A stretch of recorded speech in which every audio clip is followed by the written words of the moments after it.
Good morning, students. So I am back once again, and this time I came with your writing parts. Okay. So in your writing parts, some of the new things added by CBSE. So today we will going to discuss about the अनौपचारिक पत्र and संदेश लेखन. Okay. तो अनौपचारिक पत्र class 8 में मैंने बताया था कि पत्र के दो रूप होते हैं, अनौपचारिक और औपचारिक. अनौपचारिक मतलब इनफॉर्मल होता है और औपचारिक का मतलब फॉर्मल होता है. ठीक है ना. तो 9 में जो है आप लोगों को केवल इन अनौपचारिक पत्र पढ़ना है. ठीक है ना. जो औपचारिक पत्र है वो क्लास 10 में पढ़ना है. ठीक है. तो हम सबसे पहले क्या अनौपचारिक लिखने का जो तरीका है वो कैसा है. सबसे पहले हमें क्या देना है, हम जिसको लिख रहे हैं हमें उसका एड्रेस देना है. ठीक है. जैसे मैंने यहाँ पे दिया हुआ है पान बाज़ार रोड, ओम नगर, गुवाहाटी. ठीक है ना. फिर एक लाइन छोड़ के हमको दिनांक डेट देना है. डेट देने का स्टाइल क्या है, 23 जुलाई 2020. ये बात याद रखना कि पान बाज़ार रोड ओम नगर लिख के नहीं छोड़ देना है, हमें पूरा कंप्लीट एड्रेस देना है. हाफ एड्रेस दोगे तो हाफ नंबर मिलेगा, क्योंकि जो फॉर्मेट होता है फॉर्मेट का मार्क्स यहाँ इसमें फॉर्मेट का मार्क्स भी होता है. ठीक है ना. फॉर्मेट का 2 नंबर होता है और जो कंटेंट होता है उसका 3 नंबर होता है. ठीक है. तो दिनांक के बाद हम क्या लिखेंगे, जैसे कि हम मान लो कि हम अपने किसी बड़ों को लिख रहे हैं, तो बड़ों को हम जब बड़ों को पत्र लिखते हैं तो हम क्या लिखते हैं, आदरणीय लिखते हैं, पूजनीय लिखते हैं. ठीक है ना. आदरणीय हम बड़े लोगों को लिखते हैं, रिस्पेक्टेड लिखते हैं, है ना. तो वैसे हम आदरणीय या पूजनीय लिखेंगे. आदरणीय दादाजी, आदरणीय पिताजी, आदरणीय माताजी, हाँ, आदरणीय भैया, है ना. उसको लिखने के बाद ही क्या लिखेंगे, हम नीचे में क्या लिखेंगे, हम बड़ों से क्या लेते हैं, आशीर्वाद लेते हैं ना. तो चरण स्पर्श, सादर चरण स्पर्श. ठीक है. या फिर हम नमस्ते कहेंगे या नमस्कार कहेंगे. अगर छोटे को लिख रहे हैं तो प्रिय भाई, प्रिय दोस्त. उसको क्या लिखेंगे, क्या बोलते हैं, आशीर्वाद. ठीक है. हम उसको आशीर्वाद दे रहे हैं. या फिर स्नेह, हाँ, या सादर प्रेम के साथ हम लिख रहे हैं उसको. तो वो लिखने के बाद क्या है, ये हम लिखने के बाद हमें एक लाइन छोड़ के क्या लिखना है, अपना कंटेंट लिखना है. जैसे कि मान लो कि हम किसको पत्र लिख रहे हैं, अपने दादाजी को पत्र लिख रहे हैं. हमारे दादाजी से हम दादाजी को क्या बता रहे हैं कि मैंने परीक्षा में अच्छे अंक लेकर पास किए हैं. ठीक है ना. तो पूजनीय दादाजी, हाँ, सादर चरण स्पर्श लिखने के बाद वो लाइन छोड़ के नीचे से, हाँ, दादाजी, जैसा कि आप जानते हैं कि मैं 5-6 सालों से आप लोगों से दूर रहकर यहाँ इस शहर पे पढ़ाई कर रहा हूँ. और दादाजी, आपको ये जानकर बहुत खुशी होगी कि मैंने इस बार की परीक्षा में बहुत अच्छे अंक लेकर नए कक्षा में उपस्थित कर चुका हूँ. ठीक है ना. दादाजी, मुझे विश्वास है कि आप मेरे इस अंक को देखकर बहुत ज़्यादा खुश होंगे, इसलिए मैं ये अंक इस पत्र पर लिखकर आपको भेज रहा हूँ. ठीक है ना. भेज रहा हूँ. तो इस तरह से हमें क्या करना है, पत्र को लिखना है. लिखने के बाद में हमें नीचे क्या लिखना है, आपका बेटा या आपकी बेटी, हाँ, या फिर अगर मित्र को लिखेंगे तो तुम्हारा मित्र या तुम्हारी सहेली. नाम दिया रहेगा तो नाम देना है या फिर कॉको देना है हमको. ठीक है. तो ये चीज़ हमें याद रखना है. अब हम नेक्स्ट विषय में आएंगे. नेक्स्ट विषय हमारा क्या है, संदेश लेखन, जो कि ये नया एक टॉपिक CBSE द्वारा डाला गया है क्लास 9 में. ठीक है. संदेश लेखन आखिर होता क्या है, देखो. संदेश का अर्थ क्या होता है, कोई जानकारी, समाचार, खबर, आज्ञा या आदेश. ठीक है. वह कथन या बात जो लिखित या मौखिक रूप से एक व्यक्ति द्वारा दूसरे व्यक्ति को भेजी गई हो. ठीक है. संदेश लेखन के अंक कैसे लिखना है हमको. संदेश लेखन लिखने का तरीका क्या है, अब तरीका मैं बताऊंगा. जैसे कि सबसे पहले हम शीर्षक देंगे. मतलब टॉपिक देंगे, बीचों बीच देना है हमको टॉपिक। और संदेश लिखने के समय भी हमें क्या करना है, जैसे हम नोटिस लिखते हैं ना बॉक्स बनाकर, वैसे ही हमको बॉक्स बनाकर ये भी लिखना है, ठीक है। शीर्षक बीचों बीच हम लिखेंगे टॉपिक, एक लाइन में सिंपल सा, जैसे वार्षिक समारोह, हाँ वार्षिक समारोह करके हम लिखेंगे, ठीक है। या फिर वार्षिक समारोह लिखने के बाद हम क्या लिखेंगे, जैसे कि शुभ शुभ सभी सभी को शुभकामनाएँ, हाँ सभी को शुभकामनाएँ।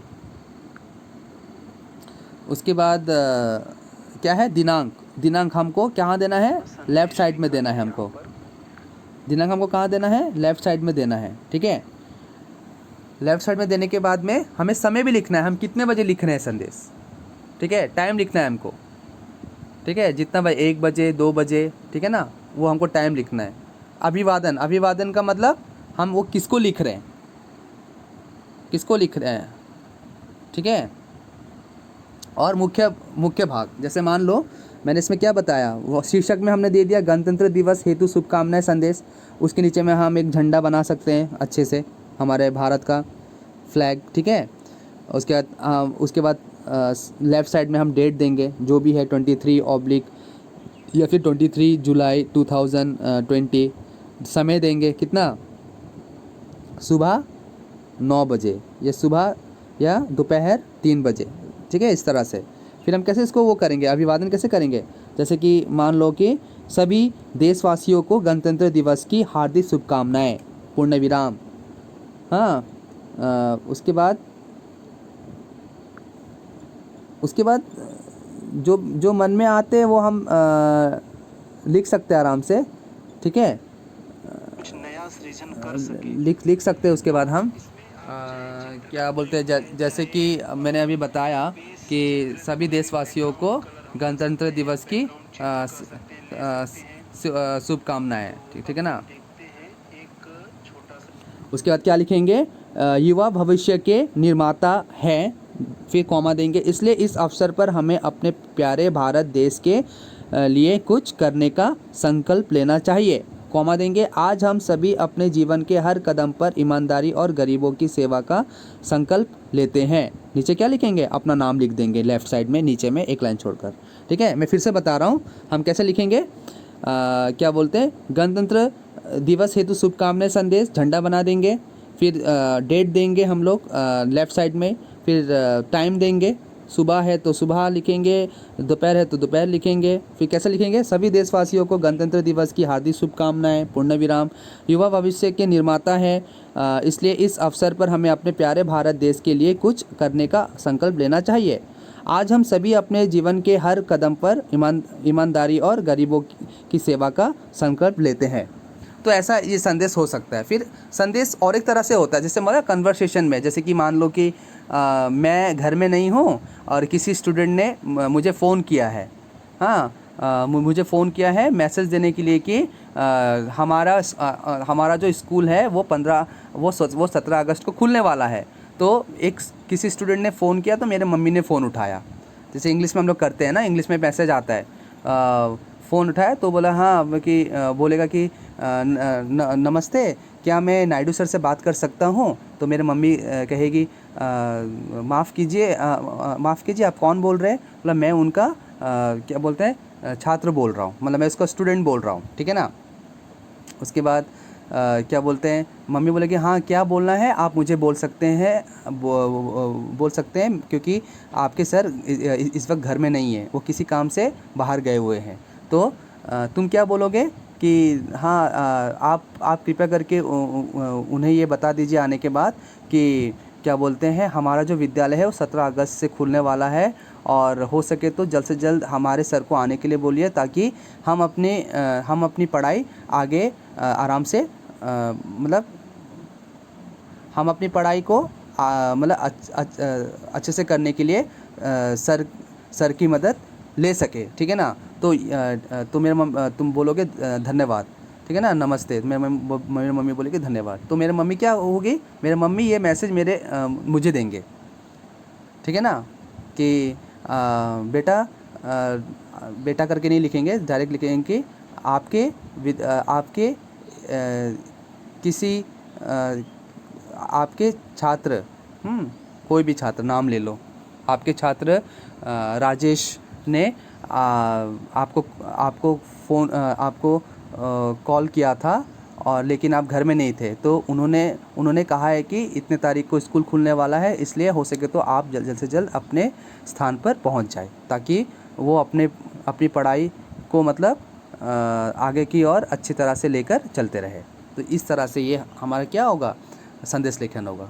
तो ये आज हमने अनौपचारिक और संदेश लेखन के बारे में जाना। इसके विषय में मैं प्रश्न आप लोगों को ज़रूर दूंगा, ठीक है ना। और संदेश लेखन में हम क्या करते हैं, चित्र बनाकर भी हम वो विज्ञापन जैसा नहीं होगा, जैसा ना, जैसे मोदी कोई मैसेज दे रहा है तो हमने मोदी का फ़ोटो बनाकर हम वहाँ पे लिख रहे हैं। और ये जो संदेश लेखन जो होता है इसको हम पंक्ति में भी लिख सकते हैं, संदेश लेखन को हम लोग तुकान शब्द मतलब राइमिंग वर्ड्स में भी लिख सकते हैं, संदेश लेखन को हम लोग दोहे के तौर पे भी लिख सकते हैं। लेकिन ऐसा लिखना है कि उसको पढ़ने से ही मतलब पूरा अर्थ स्पष्ट हो जाए, मतलब सारा ज्ञान प्राप्त हो जाए, सारा मतलब जो भाव है वो भाव अपने आप ही निकल जाए। इस तरह से हमें लिखना है संदेश लेखन। किसी का कुछ डाउट होगा तो वो पूछ सकते हैं। Thank you, have a nice day.